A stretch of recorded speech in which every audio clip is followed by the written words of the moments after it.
प्यारे बंधुओं, अब मैं अपने इस वीडियो में बात करने जा रहा हूँ ओवरफ्लो इन VGF। VGF का मतलब होता है वाइब्रेटिंग ग्रिजली फीडर।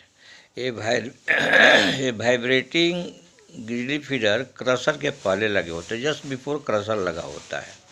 इसको क्यों लगाते हैं कि जब ट्रैक हॉपर से कोयला अनलोड होने के बाद ये आगे जब चलता है तो डिफरेंट सेट्स ऑफ कन्वेयर से होकर के ये वाइब्रेटिंग ग्रिजल फीडर में आता है, तो अब ये क्रशर में जाता है। वाइब्रेटिंग ग्रिजल फीडर में इसलिए डालते हैं कि वाइब्रेटिंग ग्रिजल फीडर में इसके वाइब्रेशन के कारण ये कोयला पूरा ट्रे के चारों तरफ बराबर समान रूप से फैल जाता है, यूनिफॉर्मली फैल जाता है। जब यूनिफॉर्मली फैल जाता है तो क्रशर के अंदर यूनिफॉर्मली पूरे हैमर के ऊपर एक जैसा समान रूप से गिरता है। तो हैमर जो है एक जैसा समान रूप से घिसता है। ऐसा नहीं होता कि किसी कोने में गिर जाएगा तो इस कोने में जो हैमर घिस जाएगा, दूसरा कोने का हैमर बिल्कुल सही रहेगा। तो इससे क्या होता है कि हैमर जो है इम्बैलेंस हो जाता है, क्रशर इम्बैलेंस हो जाता है और बहुत वायलेंट वाइब्रेशन होने लगता है, वो चल नहीं पाता है।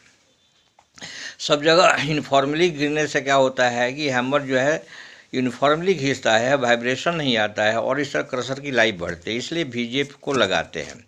लेकिन समस्या ये होती है कि VGF में कई बार जैमिंग होता है। VGF में जैमिंग होता है, जैमिंग होने के बाद इसके ऊपर के सिस्टम तक कोल चोक हो जाता है, कोल भर जाता है और इतनी बुरी तरह जैम पैक्ट हो जाता है कि अगर एक बार चोक हो गया तो इसको कोयला को निकालना, सफाई करना एक बहुत बड़ा कार्य हो जाता है। 4 घंटा, 5 घंटा, 6 घंटा, कभी कभी 8-8 घंटा भी ले लेता है।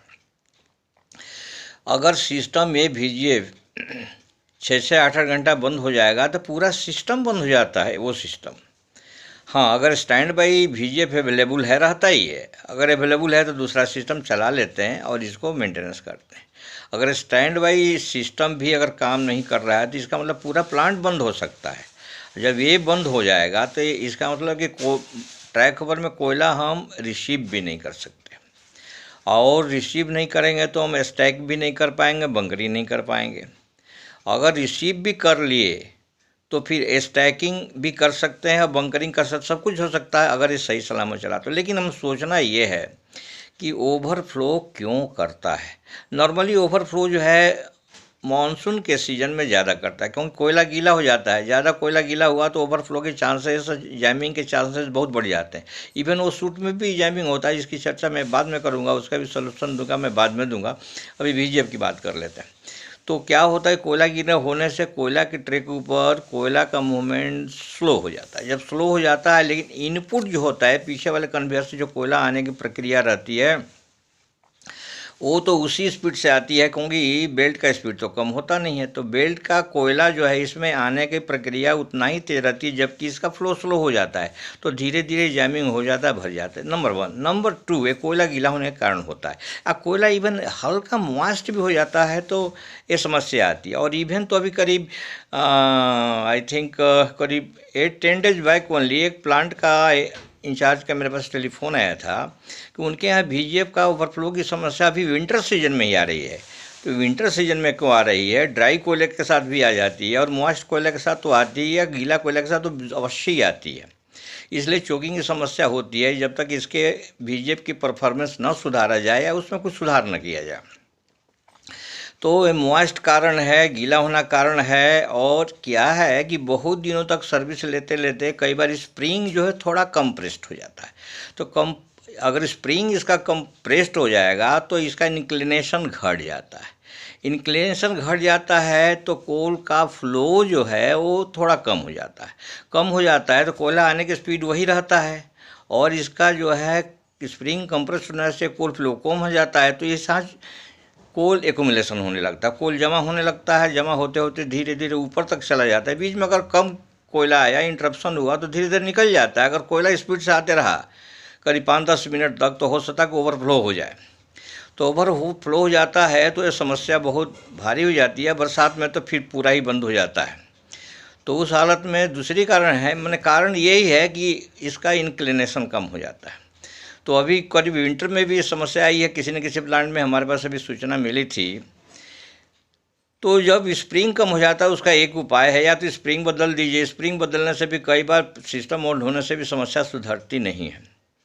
तो इसका दूसरा उपाय है कि इसका इंक्लिनेशन बढ़ा दिया जाए।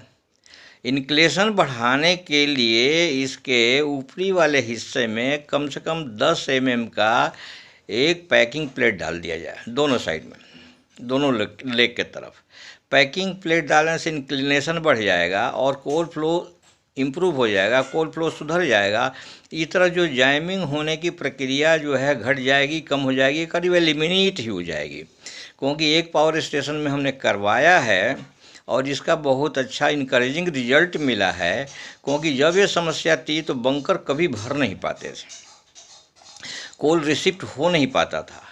और इसका अगर टोटल कॉस्ट बंकर न भरे, जनरेशन के कॉस्ट में अगर निकालें तो इसका टेंजेबल इंटेंजेबल कॉस्ट जो है इन ए ईयर में भी इन करोर्स ऑल्सो। तो ये सिंपल काम के लिए इतना लॉस आना, इतना तकलीफ से आना कहीं जस्टिफिकेशन बनता नहीं। इसलिए इसका इंक्लिनेशन बढ़ा दिया जाए, पीछे में जो है 10 mm का, या अपनी आवश्यकता के अनुसार थोड़ा कम या थोड़ा ज़्यादा भी हो सकता है।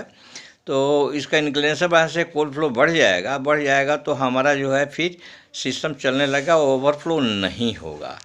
तो ये इंक्लिनेशन बढ़ाना इस समाधान है। स्प्रिंग नया बदल देना समाधान है। स्प्रिंग कई बार कंप्रेस्ड हो जाता है या सिस्टम पुराना हो जाने से भी डाउन हो जाता है। लेकिन एक समस्या ये है कि इसमें पैकिंग देते समय बहुत सारे सजेशन आते हैं कि नहीं, हम डिज़ाइन से इंटरफियर नहीं कर सकते हैं। बात सही है, डिज़ाइन से क्यों इंटरफियर करना है? डिज़ाइनर भी एक्सपर्ट आदमी है, कैलकुलेशन बेस्ड एवरीथिंग बनाया, नहीं इंटरफियर करना। लेकिन अगर डिज़ाइनर का बनाया हुआ काम नहीं करता है ड्यू टू सम और अदर रीजन, क्योंकि डिज़ाइनर भी एक ह्यूमन बीइंग ही है, चाहे इरेक्शन करने वाले ह्यूमन बीइंग का सही इधर उधर थोड़ा सा अगर माल इरेक्शन हुआ या कुछ गड़बड़ी हुआ, हमारी सिस्टम अगर काम नहीं करता है तो हमको इंटरफियर करना मेरी लाचारी हो जाती है, इंटरफियर करके सुधार करना मेरी लाचारी हो जाती है। तो उसमें डरने की आवश्यकता भी नहीं है। हमने एक जगह कराया है, हालांकि मेरा बॉस का परमिशन नहीं था, मैं इसको चुपके से कराया, sorry to disclose this matter. तो लेकिन कराया, देखा सिस्टम इम्प्रूव हो गया, एवरीबडी वाज हैप्पी। मेरे इंजीनियर्स बड़ी हैप्पी हो गए कि वो लोग बहुत समस्या झेल रहे थे और ये हमारा सिस्टम सुधर गया, बहुत अच्छा चला। बहुत दिनों तक हमने years together I observe the performance of that vision, found it very fine, working all right. अब by that way bunker level भी हमारा हमेशा इम्प्रूव कंडीशन में रहा करता था, इवैक्यूएशन ऑल्सो इम्प्रूव। तो this is very beneficial, very good, and I have done it without any sort of fear. आप किसी प्लांट में अगर ये समस्या है, VGF ओवरफ्लो करता है, कोल फ्लो VGF से ठीक नहीं होता है, तो इसका इंक्लिनेशन जो है प्लेट डाल करके किया जा सकता है। इसी के साथ मैं अभी वीडियो को मैं विराम देने जा रहा हूँ। और आप लोगों से निवेदन है, खासकर जो पावर प्लांट से संबंधित लोग हैं और पर्टिकुलरली जो CHP से संबंधित लोग हैं, उनके लिए हमारा ख्याल है कि ये सूचना काफ़ी महत्वपूर्ण होनी चाहिए। और हम लोगों से निवेदन है कि इसको लाइक करिए, शेयर करिए, सब्सक्राइब करिए। और मैं और भी कुछ वीडियो में डालते रहूँगा, तो सब्सक्राइब करने से आप लोगों के पास नोटिफिकेशन संभवतः मिल जाएगा, तो आप लोगों के सूचनाएँ मिलते रहेगी। तो आई थिंक ये आप लोगों के एक्सपीरियंस में, नॉलेज में ये ड्रॉप ऑफ इनोवेशन हो सकता है। तो इसके साथ ही थैंक यू वेरी मच। जय हिंद, जय भारत।